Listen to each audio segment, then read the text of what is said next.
Hello friends, आप सभी का स्वागत है आज अपने यूट्यूब चैनल पॉलिटिकल वर्ड पर। आज हम बात करेंगे कांग्रेस के इतिहास के बारे में। जैसा कि आप जानते हैं कि कांग्रेस की स्थापना 28 दिसंबर 1985 की हुई। उसके बाद जो कांग्रेस का इतिहास था वो भारतीय राष्ट्रीय आंदोलन का एक समग्र अध्ययन था। तो हम देखते हैं कि राष्ट्रीय कांग्रेस है उसका इतिहास क्या है। सबसे पहले हम देखते हैं कि कांग्रेस के इतिहास को 3 काल में विभाजित किया जाता है। तो सबसे पहले जो है कांग्रेस की स्थापना 1885 से 1947 तक, ये जो समय है इसे 3 कालों में विभाजित किया जाता है।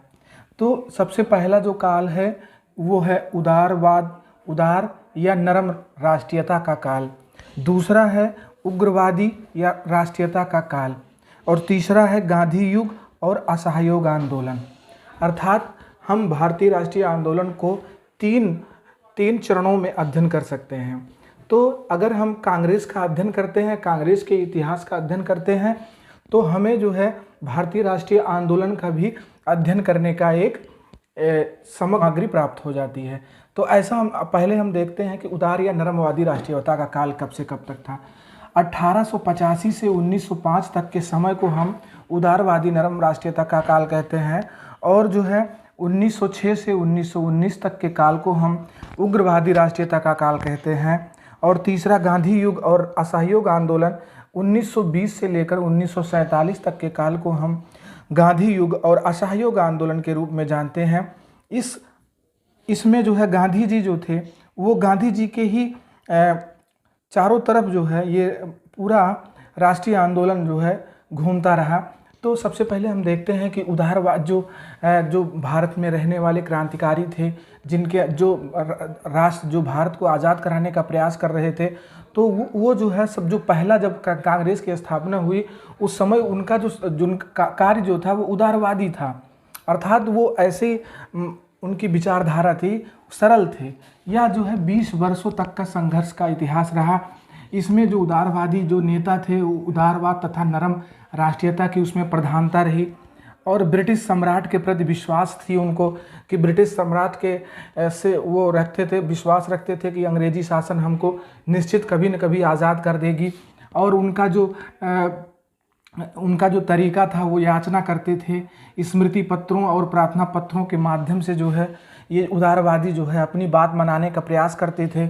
और 1892 परिषद की अधिनियम जो था वो एक सफलता मिली, जिसमें जो है भारतीयों को कुछ न कुछ अधिकार प्रदान किया गया। तो ऐसे हम देखते हैं कि ये उदारवादी काल था, तो इसमें जो भी नेता थे जिसमें वो जो है उदारवादी थे, वो उग्रवादी नहीं थे, वो संघर्ष करते थे, लेकिन जो है प्रार्थना पत्रों के माध्यम से याचना करके करते थे। जैसे एनी बेसेंट ने लिखा है कि इस काल के नेता अपने को ब्रिटिश साम्राज्य की प्रजा मानने में गौरव का अनुभव करते थे। और दूसरे एक है रहमतुल्लाह सयानी जी लिखे हैं कि अंग्रेजों से बढ़कर सच्चरित्र तथा सच्ची जाति इस सूर्य के प्रकाश के नीचे नहीं बसती। तो कहने का अर्थ ये है कि जो इस प्रकार से अंग्रेजी शासन के प्रति उदारवादी जो राष्ट्रीय नेतृत्व करने वाले लोग थे, इस तरीके से वो जो है उन पर आधारित थे कि वह जो है संघर्ष कहीं करना नहीं चाहते थे। वो जो है राजनीतिक भिक्षावृत्ति अपना करके अर्थात सरलता पूर्वक अपनी बातों को मनाने का प्रयास करते थे। तो ये जो है उदारवादी प्रमुख नेताओं में दादा भाई नौरोजी, सुरेंद्र नाथ बनर्जी, फिरोज शाह मेहता, गोपाल कृष्ण गोखले आदि प्रमुख थे। तो ये उदारवादी राष्ट्रीयता का काल था 1885 से 1905 तक। और उसके बाद पुनः जो है उग्रवादी राष्ट्रीयता का काल प्रारंभ होता है 1906 से 1919 तक। अर्थात जो है ये काल जो था ये पूर्ण स्वतंत्रता की मांग और उसके हेतु जन आंदोलन के मार्ग को अपनाने वाली इस धारणा को ही उग्र राष्ट्रीयता के नाम से जाना जाता है। इस उग्रवादी राष्ट्रीयता में जो राष्ट्रीयता का काल था, इसमें जो आंदोलनकारी थे वो जो है उग्रवादी संसाधनों का उपयोग करते थे। अर्थात वो आक्रामक थे, वो सरलता पूर्वक नहीं, भिक्षावृत्ति से नहीं। वो कहते थे कि हमें जो है स्वतंत्रता जो है चाहे जैसे हासिल करनी है, उसके लिए किसी भी प्रकार का हम संघर्ष कर सकते हैं। तो उसमें जो है वो जो ये था, इसमें जो है इनका प्रमुख कारण था कि जो 1892 के सुधार कानून था वो अपर्याप्त है। उसमें और जो 1892 कानून था, जो भारतीयों को स्वतंत्रता जो प्राप्त हुई है, जो उसमें भारतीयों को कुछ अधिकार दिए हैं, उसे और बढ़ाया जाए, उसका और विस्तार किया जाए। और दूसरा था कि धार्मिक एवं सांस्कृतिक नवजागरण। उस समय जो था कि जो धार्मिक और सांस्कृतिक नवजागरण का विकास करना था, अर्थात जो है इसके माध्यम से जो है लोगों के अंदर राष्ट्रीयता की भावना जागृत हुई कि अब हमें जो है अपने आंदोलन को उग्र करना है, तेज आगे करना है। और तीसरा था प्राकृतिक प्रकोप। प्राकृतिक प्रकोप होने के बावजूद कहा गया कि 1876 से 1900 के वर्षों में 25 वर्षों में 18 अकाल पड़े। अर्थात जो भारतीय जनता थी, भारतीय जनमानस थी, वो अब अंग्रेजी शासन के प्रति जो है अब वफादार नहीं रह गई, क्योंकि जब प्राकृतिक प्रकोप आया था उस समय जो अंग्रेजी शासन जो था वो जो है पैसा जो है वो पानी की तरह जो है दूसरे कार्यों में किया जा रहा था, लेकिन गरीब लोगों को जहाँ पे भुखमरी पड़ी हुई थी उनकी मदद नहीं की जा रही थी। तो यह भी लोगों के असंतोष का एक बहुत बड़ा कारण बना। और आर्थिक असंतोष ये भी एक कारण था।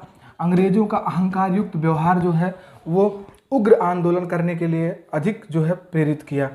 और जो है विदेशों में भारतीयों के साथ दुर्व्यवहार जो किया जाने लगा, उससे जो है वो उग्र आंदोलन, जो उग्र राष्ट्रीयता का काल था, वो उग्र आंदोलन करने की बात प्रारंभ की गई।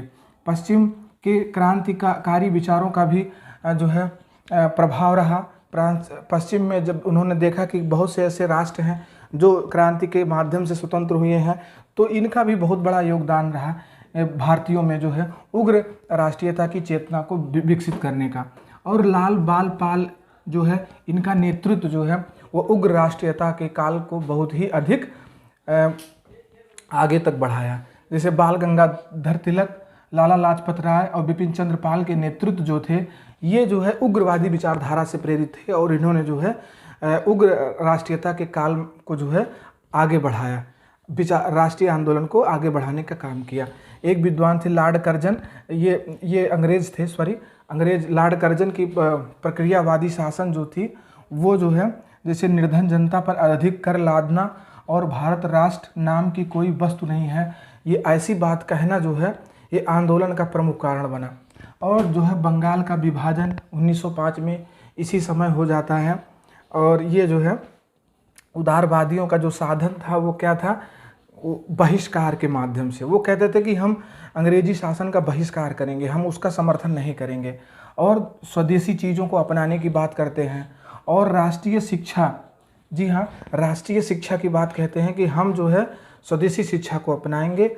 और चौथा है असहयोग करेंगे, हम अंग्रेजी शासन को किसी भी प्रकार से किसी भी कार्य में सहयोग नहीं करेंगे।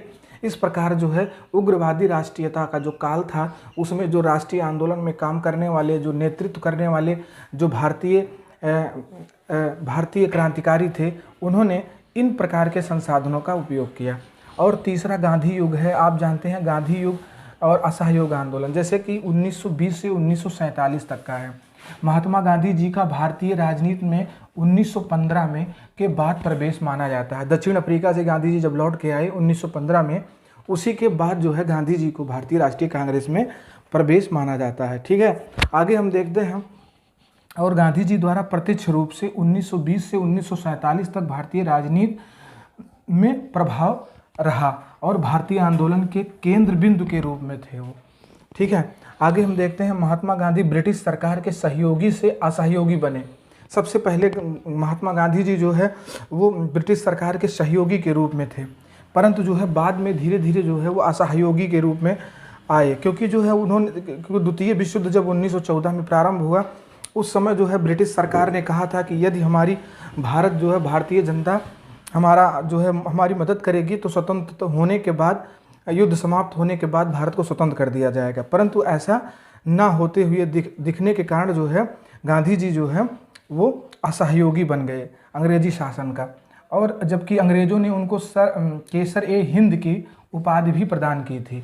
और तीसरा जो है युद्ध काल में भारत का जन समर्थन, अर्थात जो है युद्ध काल में जो है गांधी जी के कहने से गांधी जी और भारत के नेतृत्व के कहने पे जो है भारतीय जनता ने जन धन से जो है अंग्रेजी शासन की मदद की थी। ठीक है, परंतु जो है जब इस प्रकार से अंग्रेजी विचारधारा को भारत के लिए सकारात्मक न मानने के कारण ही जो है होम रूल आंदोलन 1916 में प्रारंभ किया गया।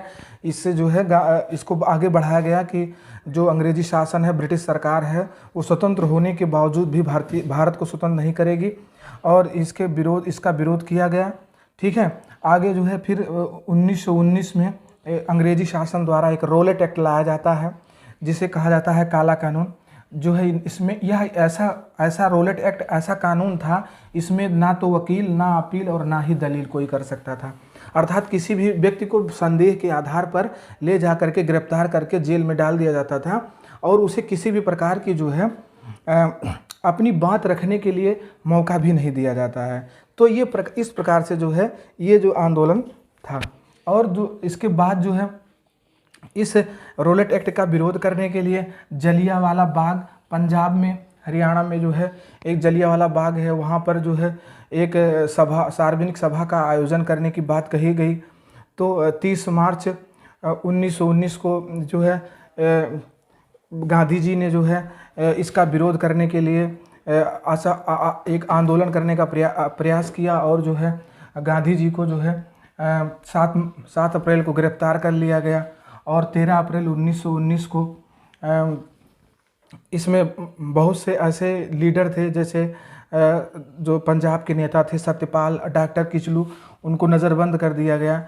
और उसके बाद 13 अप्रैल 1919 को जो सार्वजनिक सभा आयोजित की गई जलियांवाले बाग में, तो वहाँ पर जो है अंग्रेजी शासन द्वारा, जनरल डायर द्वारा निर्दोष लोगों के ऊपर अंधाधुंध गोलियां चला दी गई, जिससे जो है हजारों लोगों की हत्या हो गई, हजारों लोगों की काफ़ी लोग जो है घायल भी हो गए। और ये इसके जो है इस हत्याकांड का जो है बहुत ही भयानक जो है स्वरूप रहा।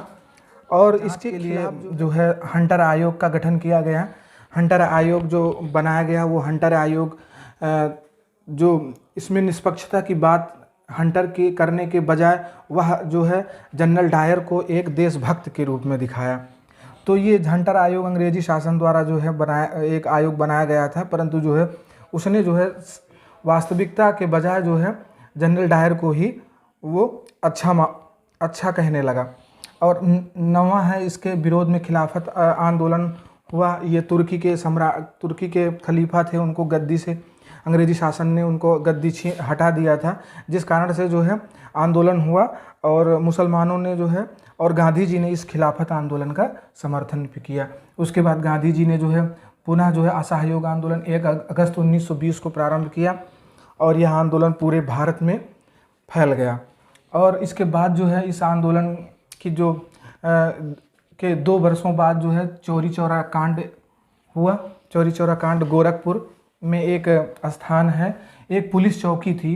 तो उस पुलिस चौकी पर 5 फरवरी 1922 को जो है कुछ राजनीतिक राष्ट्रीय क्रांतिकारी जो है उसमें आग लगा दिया, जिसमें जो है 23 जवान जो है 23 पुलिसकर्मी जो है जल करके मर गए। इससे गांधी जी को बहुत ही कष्ट हुआ, परंतु इसी में गांधी जी को जो है 6 वर्ष की सज़ा हो गई। सज़ा अंग्रेज़ों ने कर दिया इसके परिणाम स्वरूप। और ये आगे हम देखते हैं 12 नंबर है सविनय अवज्ञा आंदोलन। फिर गांधी जी जो है 31 जनवरी 1930 को एक आंदोलन सविनय अवज्ञा आंदोलन, सविनय पूर्वक जो है अवज्ञा आंदोलन प्रारंभ किया और उसने 11 सूत्रीय मांग रखी। ठीक है, दांडी मार्च से प्रारंभ किया इसको जो है। और ये जो है गांधी जी और लॉर्ड इरविन के बीच जो है उन्होंने लॉर्ड इरविन से 11 सूत्रीय मांग रखा गया। फिर उसके बाद जो है ब्रिटेन लंदन में गोलमेज सम्मेलन। आइए हम देखते हैं गोलमेज सम्मेलन के बारे में। गोलमेज सम्मेलन क्या था? गोलमेज सम्मेलन हमने बताया कि 3 सम्मेलन हुए थे। एक पहला सम्मेलन 12 नवंबर 1930 को हुआ था, दूसरा 7 सितंबर 1931 को और तीसरा 1932 को। तो तीनों गोलमेज सम्मेलन में भाग लेने वाले व्यक्ति जो थे वो डॉक्टर BR अम्बेडकर थे। ऐसा पूछा जाता है कई बार तो डॉक्टर भीमराव अंबेडकर तीनों गोलमेज सम्मेलन में भाग लिए थे। और इस सम्मेलन में जो है पहले सम्मेलन जो पहला 1930 में हुआ, इसमें डॉक्टर मोहम्मद अली जिन्ना, आगा खां, मोहम्मद अली और डॉक्टर अंबेडकर ने भाग लिया। लेकिन इसमें कांग्रेस और गांधी जी ने भाग नहीं लिया था पहले गोलमेज सम्मेलन में। दूसरे गोलमेज सम्मेलन जब हुआ तो उसमें गांधी जी ने भाग लिया और उन्होंने 11 सूत्रीय मांग रखा, लेकिन इनकी मांग को ऐसे तो मांग लिया लेकिन अस्वीकार कर दिया गया। ठीक है। और 1932 में तीसरा गोलमेज सम्मेलन हुआ। ये लंदन में गोलमेज सम्मेलन होता है। गोलमेज सम्मेलन का मतलब होता है कि ये गोलाकार मेज होती है जिसमें चारों तरफ जो है प्रतिनिधि समान रूप से बैठते हैं। ठीक है। यही लंदन में इसका आयोजन किया जाता था। और इस समय जो है लंदन में 1932 में फिर पुनः जो है तीसरा गोलमेज सम्मेलन होता है और इसमें कांग्रेस इसका बहिष्कार करता है। कुछ लोग इसमें भाग लेते हैं परंतु इसका कोई औचित्य नहीं होता, कोई परिणाम नहीं निकलता है। फिर उसके बाद 24 मार्च 1940 को मुस्लिम लीग ने पाकिस्तान की मांग प्रारंभ की और उसके बाद जो है फिर गांधी जी ने आंदोलन को बढ़ाते हुए भारत छोड़ो आंदोलन प्रारंभ किया 8 अगस्त 1942 को। जैसा कि आप जानते हैं कि गांधी जी ने 8 अगस्त 1942 को भारत छोड़ो आंदोलन प्रारंभ किया। इसमें इन्होंने नारा दिया कि करो या मरो, अब हमें जो है स्वतंत्रता के लिए संघर्ष करना है। और जो है इसमें जो है कहा जाता है कि ये आंदोलन इतना ही विकराल हुआ कि इतना विभत्स हुआ कि 538 बार जो है वो अंग्रेजी शासन द्वारा गोलियां चलाई गई। बहुत से लोग, हजारों लोग मारे गए। कई लोग कई लाखों लोगों को गिरफ्तार भी किया गया, जेल में डाल दिया गया। तो ये आंदोलन जो है बहुत ही विनाशकारी सिद्ध हुआ। अंग्रेजी शासन जो है इससे भयभीत हो गया और आगे जो है 3 जून 1947 को माउंट बेटन योजना तैयार की गई, जिसे भारतीय स्वतंत्रता अधिनियम भी कहा जाता है। लॉर्ड माउंट बेटन ने भारत और पाकिस्तान के विभाजन की बात कही, जो 2 राज्यों के निर्माण की बात कही। और एक विद्वान थे जिनका नाम था फ्रैंक मोरिस कहते हैं कि गांधी जी अर्धनग्न फकीर हैं। ठीक है। उन्होंने बताया कि गांधी जी जो हैं वो अर्धनग्न फकीर हैं, अर्थात जो है गांधी जी के बारे में कहा कि वो गांधी जी के जो गांधी युग था और असहयोग आंदोलन था वो 1920 और 1947 के बीच जो है गांधी जी ही मुख्य इसके केंद्र बिंदु थे।